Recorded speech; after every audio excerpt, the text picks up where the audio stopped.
If you enjoy this video, please like and subscribe. Seward's bargain, the Alaska purchase from Russia. When Russia's provocative nationalist Vladimir Zhirinovsky announced last year, 1993, that he wanted Alaska back, it inspired cartoonist Jim Borgman of the Cincinnati Enquirer to depict a worried President Clinton asking the National Archives to find the receipt for the purchase of Alaska. The cartoon was a reminder that in the middle of the 19th century there was a potential for conflict, because Alaska was the place where Russia's movement east across Siberia and to North America met the westward expansion of the United States. Russia's sale of Alaska to the United States after the Civil War, a story told in documents in the National Archives, eliminated Alaska as a source of conflict between the two world powers.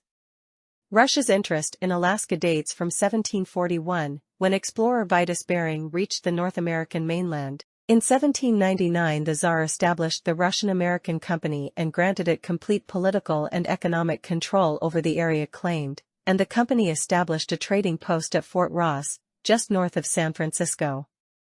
Great Britain's claim to the area around the Columbia River led the United States to negotiate separate treaties with Great Britain in 1818, joint occupancy of Oregon Country, and Russia in 1824, setting the southern boundary of Russian America.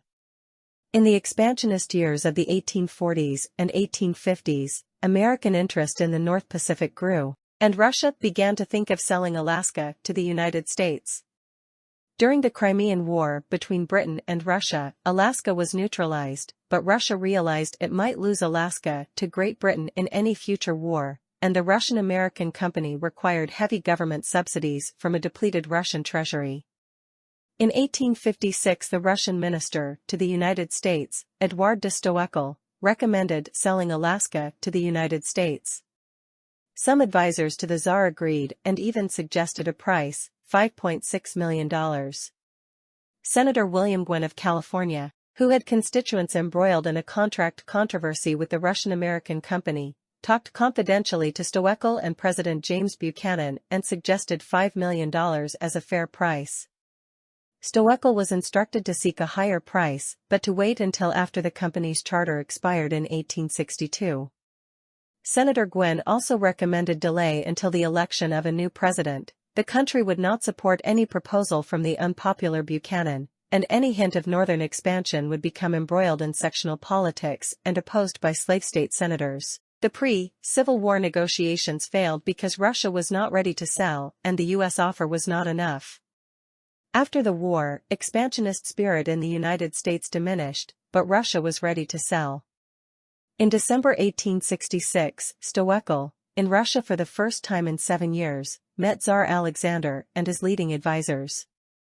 It was decided that Stoeckel would return to the United States and use his diplomatic skills to induce the U.S. government to make an offer to buy Russian America for not less than $5 million.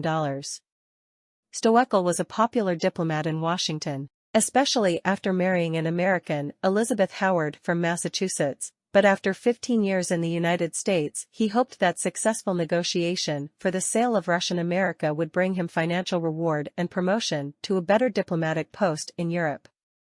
The principal negotiator Stoeckel would face was Secretary of State William Seward. After serving as state senator, governor of New York, and U.S. senator, Seward was a Republican Party candidate for president in 1860 but lost the nomination to Abraham Lincoln.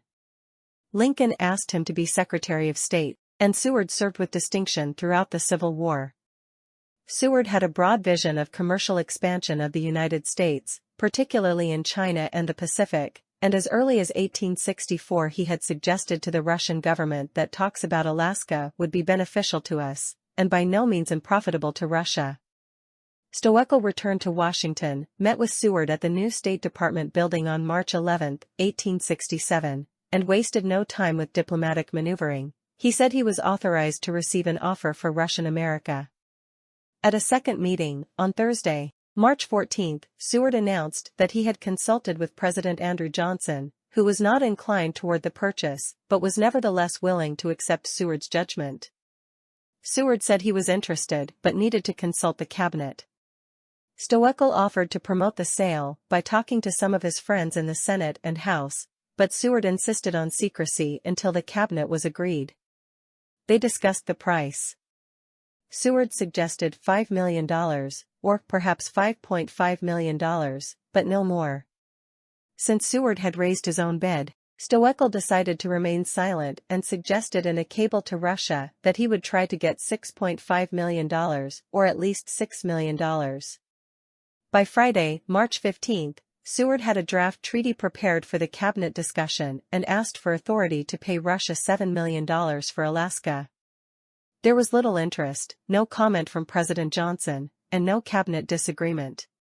When they met again, Seward told Stoeckel that the cabinet contained opposition, and he could offer no more than $6.5 million. But Seward also wanted to buy all of the property of the Russian-American company, and he wanted a treaty before Congress adjourned in April. Stoeckel asked for $7 million, and Seward agreed. Although both sides started with a $5 million negotiating price, Stoeckel's silence and Seward's desire resulted in a $2 million increase for Russia. On March 25, Seward asked Stoeckel to cable the proposed agreement to St. Petersburg. If the reply came within 6 days, the treaty could be signed and confirmed by the Senate before its adjournment. Secretary of State William H. Seward, 111B4204, National Archives Identifier 528347, view in National Archives Catalog. On Friday, March 29, Stoeckel received the cable approving the deal. That evening he walked over to Seward's home on Lafayette Square to give him the news. Seward's son, Assistant Secretary of State Frederick Seward, later reported the conversation. "Tomorrow, if you like, I will come to the department, and we can enter upon the treaty." Seward replied, "Why wait until tomorrow, Mr. Stoeckel? Let us make the treaty tonight." Before proceeding, however, Seward decided it was time to tell Senator Charles Sumner, chairman of the Senate Foreign Relations Committee, about the proposed treaty. Sumner's support in the committee and also on the Senate floor was essential. 2/3 of the Senate would have to advise and consent to the treaty before it could be ratified. Seward asked Frederick Seward to find Sumner and deliver a letter to him. "Can you come to my home this evening? I have a matter of public business in regard to which it is desirable that I should confer with you at once." Sumner walked across Lafayette Square to Seward's home and learned that there was a treaty about to be signed for the sale of Russian America to the United States. Sumner listened, asked questions, but offered no opinions, and went home. That evening Sumner sent a note to Seward suggesting that after Congress adjourned its legislative session as scheduled at noon on the following day, Saturday, March 30, the Senate would be glad to proceed at once with executive business and thus promptly consider the treaty. Secretary Seward and 2 clerks hurried to the State Department building, the newly erected Washington City Orphan Asylum building on the southeast corner of 14th and S Streets, NW.1. When Stoeckel arrived at the State Department, he and Seward haggled over details. Russia wanted payment to be made in London within 10 months. An ice contract between the Russian-American company and the city of San Francisco threatened to complicate matters. Seward noted that Congress could not possibly appropriate funds until its next session. In 1868, Stoeckel agreed to payment in Washington instead of London, and Seward added $200,000 to the sale price. The treaty was written in English and French, the Russian diplomatic language. Texts were compared, 2 copies of the treaty were engrossed, and Seward and Stoeckel signed both copies of the treaty at 4 a.m. on Saturday, March 30, 1867. Article 1 of the treaty provided for Russia to cede its territories in America, with defined boundaries. Article 2 provided for the transfer of property, except for property individually owned and for property owned by the Greek Orthodox Church, and for the transfer of government archives, papers, and documents, which may be now existing there. That is why the records of the Russian-American Company are now in the National Archives. Article 3 provided for the inhabitants, except for the uncivilized native tribes, to either return to Russia within 3 years or stay there and become American citizens. Article 4 provided for Russia to appoint agents for the convenient transfer of the property, but the cession was to be considered complete and absolute upon the exchange of ratifications. Article 5 provided for the withdrawal of Russian troops as soon as practicable following the exchange of ratifications.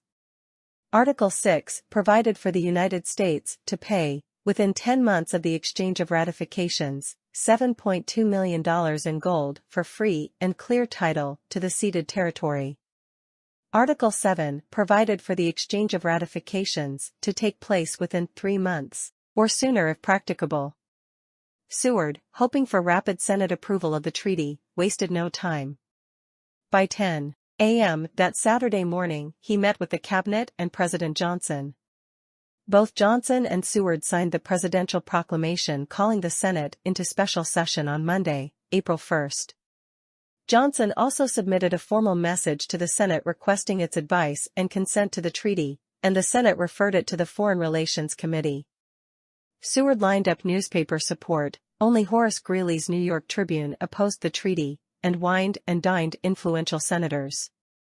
The key was Chairman Charles Sumner of Massachusetts. Sumner was upset because Seward had failed to consult with senators in the negotiating process and refused to consider postponing treaty approval, but he overcame his objections. Drawing upon the resources of the Smithsonian Institution and the Library of Congress, Sumner quickly became an expert on Russian America.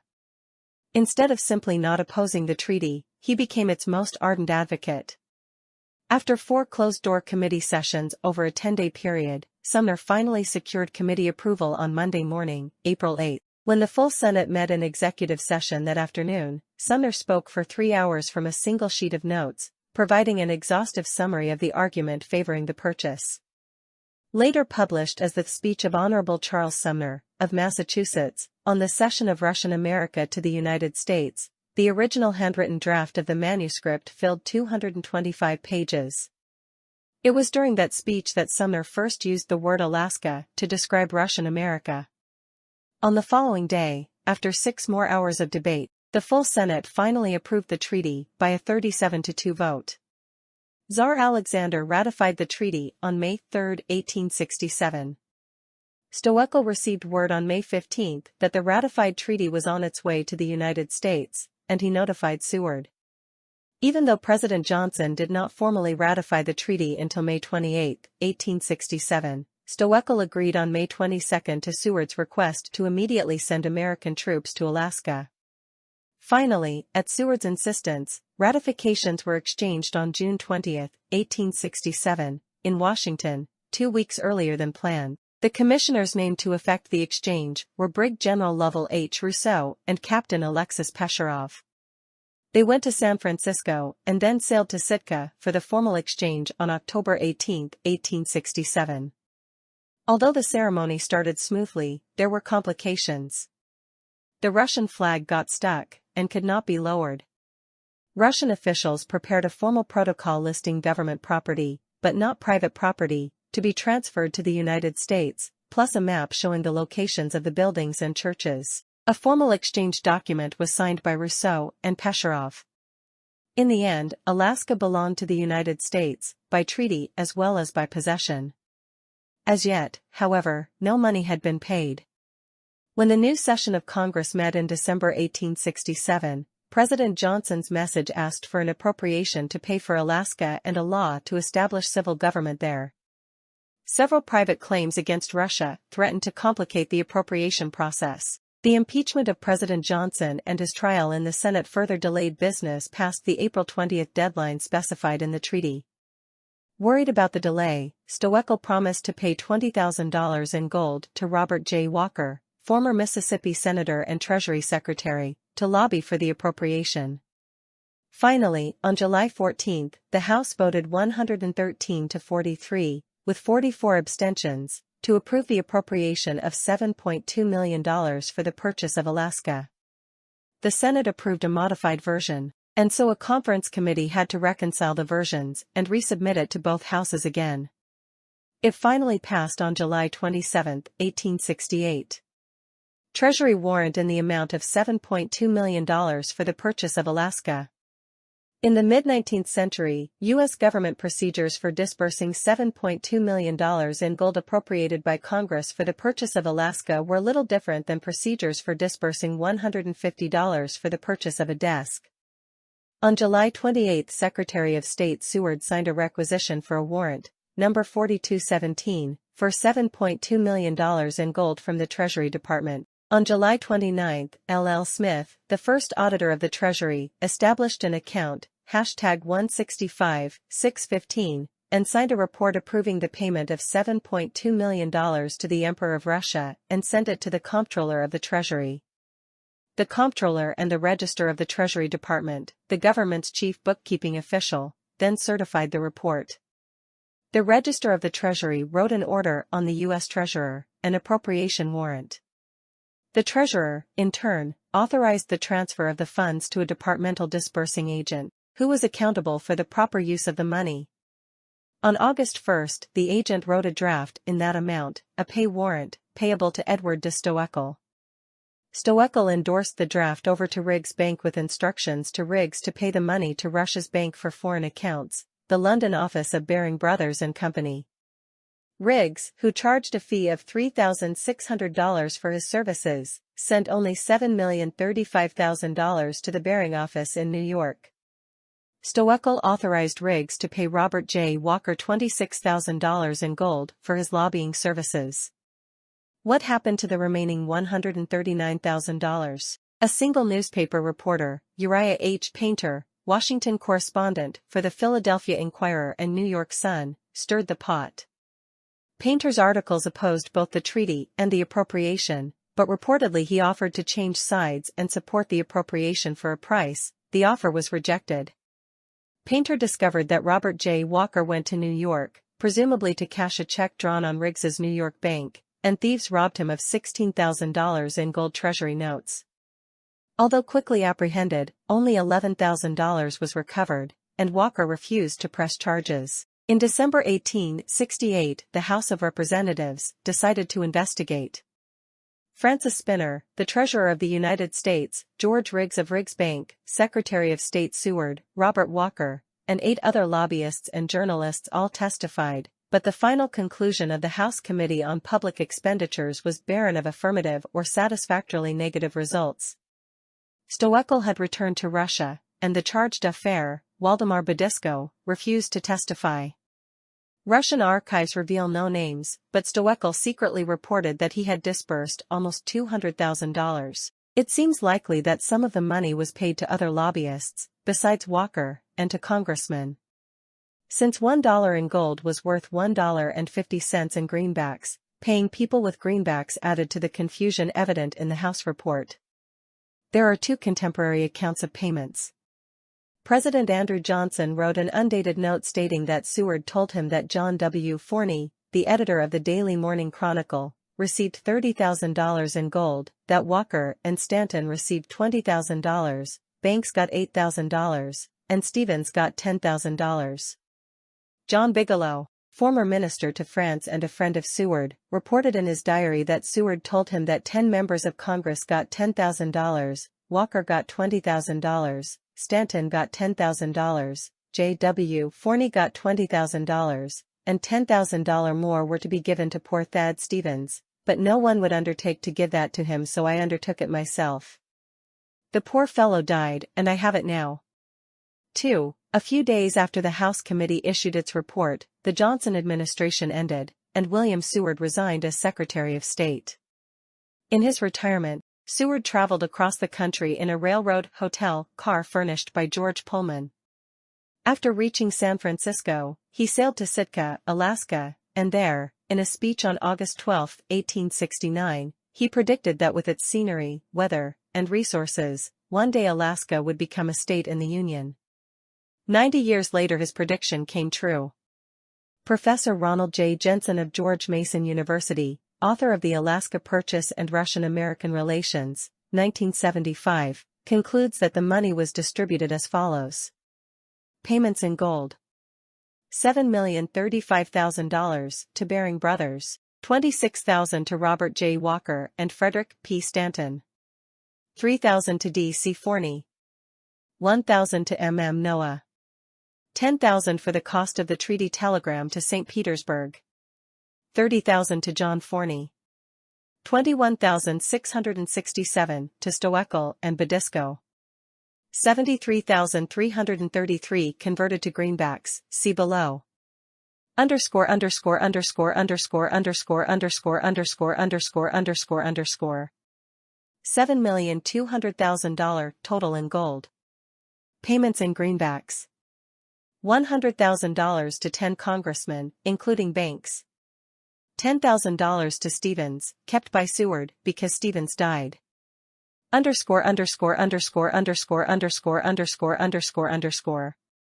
$110,000 total in greenbacks equals $73,333 in gold.